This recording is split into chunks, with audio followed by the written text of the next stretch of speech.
We were covered by heavy fire from AGS.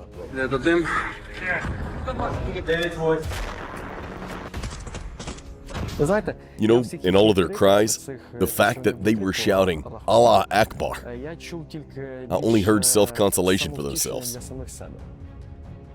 They were afraid because they did not want to go to an unknown place, to an unknown city, to unknown streets, where hell awaited them on every street.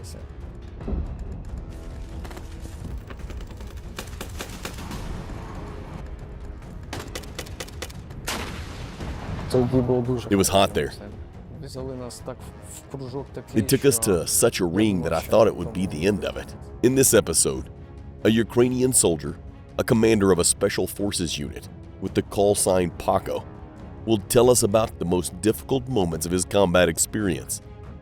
In particular, about the fierce battles from Mariupol, close urban battles with Kadyrov's units, and the realities of Russian captivity. So let's go. I was given a position. I had a little more than 10 people, a position with no windows, no doors, just cold concrete. And I was told that the enemy was 60 to 70 meters away. I had soldiers of the Border Guard Service, the National Guard, and the Azov soldiers under my command. I had soldiers, sergeants, colonels, lieutenant colonels, and majors in my command, while I was just a junior sergeant and a squad leader.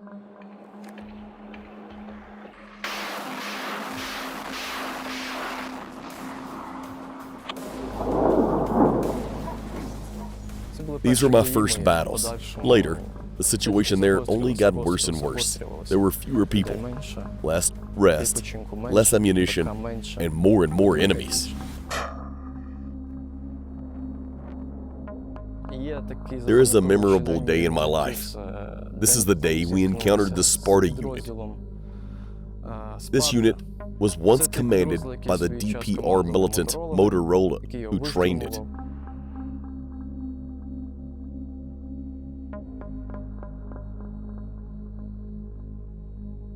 It was an industrial zone. There were offices, garages, factories. You know, it's an area with a lot of metal, concrete, and the like.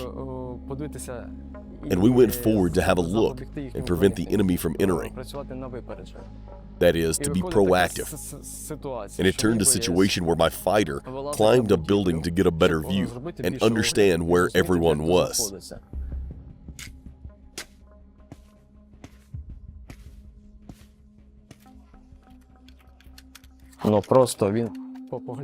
He just looked down and saw 15 enemy stormtroopers in full gear,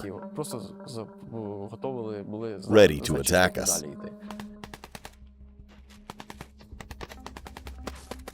Well, there was a factor of surprise, both for them and for us. They opened fire on my fighter. He jumps from this roof 2 meters high and doesn't break anything. They shoot him in the leg, but he runs to us on adrenaline.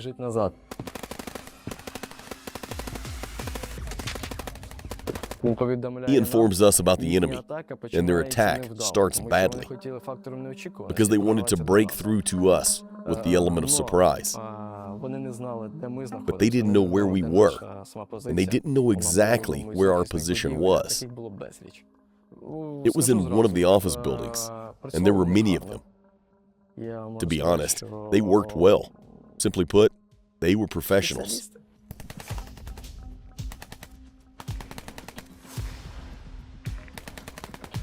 I take my most experienced and trusted fighters, and we meet this enemy group of 15 fighters. We meet them right in the industrial zone between those office buildings and garages. And a fierce battle begins.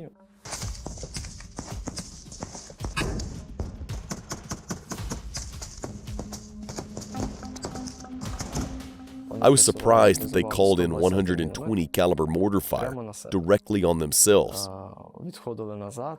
They were retreating, and the fire was coming right at their own location.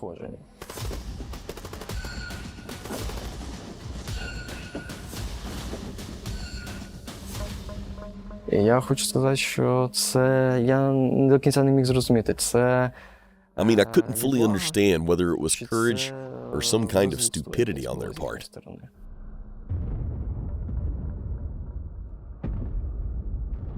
Так сталося, що ми It so happened that when we captured their commander during this battle, at the same time, the enemies were holed up in some garage and were constantly broadcasting on the radio that they were in the garage and could not come out. Well, we already had their commander's radio station. I searched the whole sector with my eyes, and we eventually found this garage.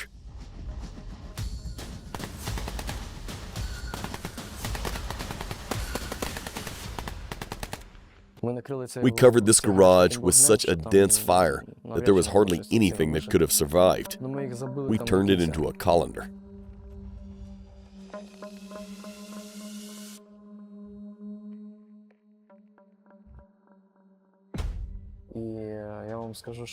I will tell you that I remember this day so well because it was very close to a fiasco. And this day showed me how powerful the factor of surprise can be and how decisive someone's mistake can be. For example, my mistake. The mistake of my soldier, who jumped onto the roof without a preliminary inspection, and who were just lucky that he was only shot in the leg there. Good job, guys. Raptor 1, copy. Air. It was one day, and, there were many such days. After that incident, we were attacked more and more often. I also wanted to mention that in an interesting story about my acquaintance with the Akhmat fighter in the Mariupol, this so-called special unit named after Kadyrov.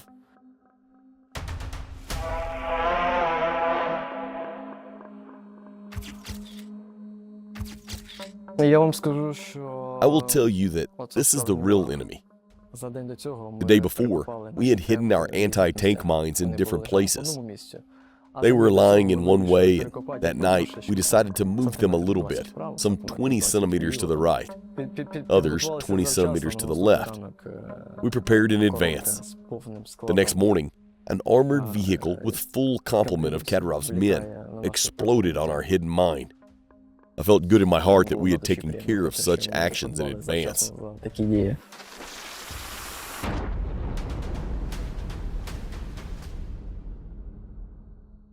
Thanks to the fact that we prepared our mines during the night, we survived. Because we stopped the offensive, we stopped them at a place where it was beneficial for us, where we could concentrate our fire. After that, there were much more difficult urban battles, with constant retreat. We had to leave our positions because there were fewer of us. There were fewer of us, and positions in the enemy were becoming more and more.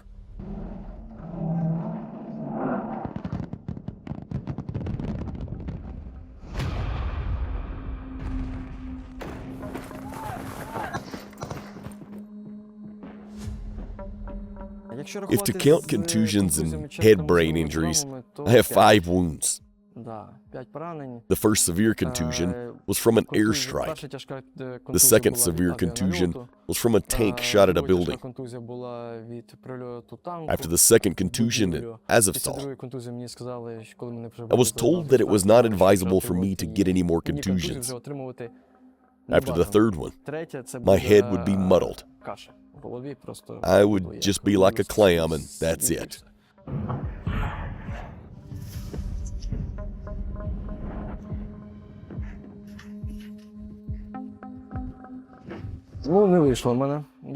But this is war. Then I got a shrapnel wound. Then I had a brain injury from a battle, also with the Akhmatovats in the private sector. We were covered by heavy fire from the AGS, and the ceiling fell on my head.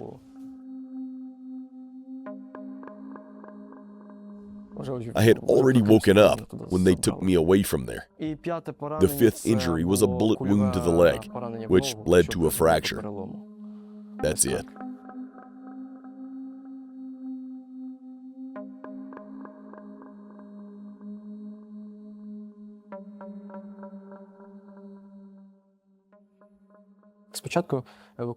First, our seriously wounded were evacuated and surrendered.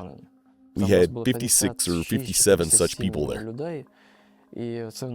We carried them on stretchers in a column. This whole column then went to the occupied city of Novoazovsk.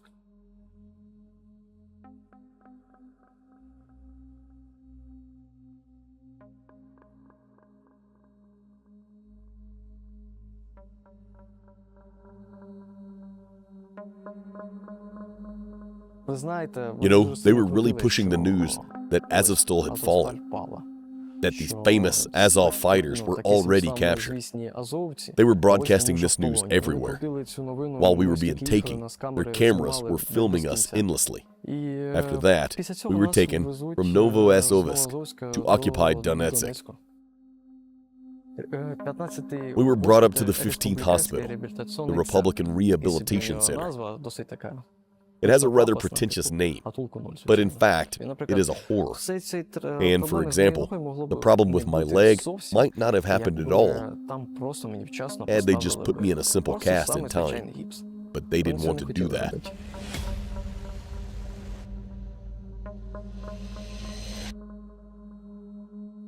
I stayed there for a long time. I was there for a year and a half of hell. FSB officers arrived. I was summoned to the 4th floor of this hospital, and they beat me there. They beat me for a long time, and for no reason. The head of the ward and the doctors knew perfectly well that they were constantly beaten in the hospital.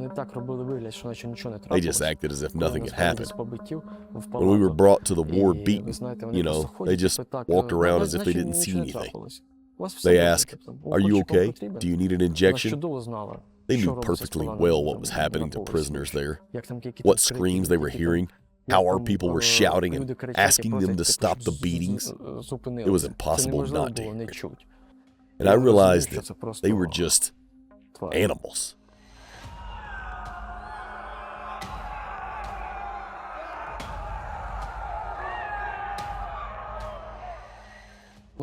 They beat me again and again. And then they came and told me that I had to confess to some crimes, that I had no other choice.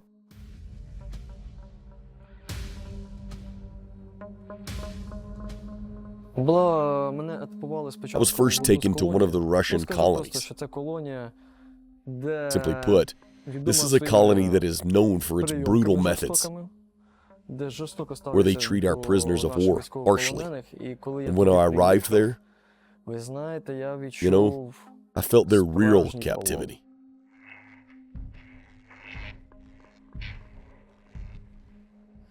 I lost a lot of weight. I had no eyebrows at all. They shaved off the eyebrows in this colony I was in order to break you morally, make you look like some kind of monster.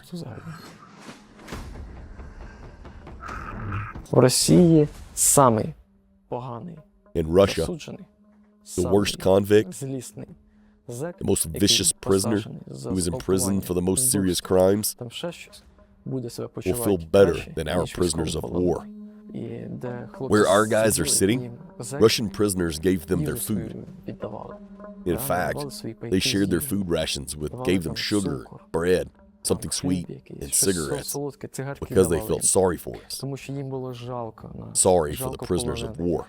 Can you even imagine how cruelly we were treated? What kind of conditions were there? When a convict accused some murder in Russia would feel sorry for you?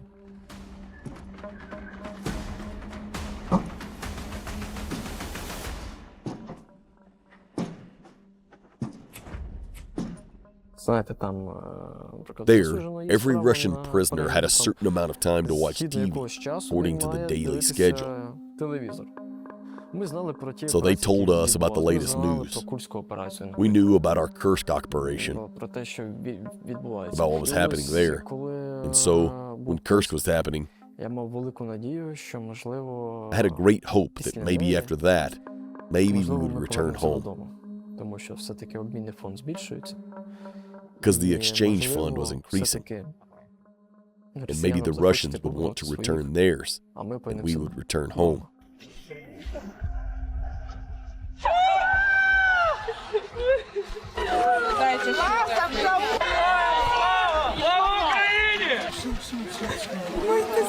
Я думав, к вам приїхав. Азов, старіться, будь ласка, тут.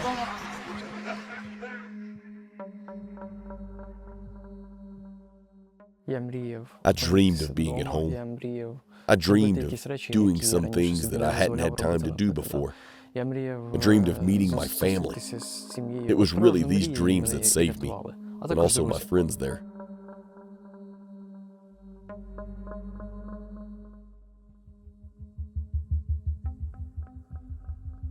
У мене є ціль. I have a goal to Це get back те, on my щоб feet as soon as поскоріше стати на possible, ноги. undergo реабілітуватися rehabilitation, і and продовжити службу. continue my service. Планую повернутися до I plan to 12-ї return бригади. to my 12th Azov Саме Special призначення Forces Азов. Brigade. Це моя сім'я. This is my family. Це Can't imagine місце any своє other написання place. азовське. If you are interested in today's episode and would like me to continue doing episodes like this next, then let me know by hitting the like button and leaving a comment. Thank you.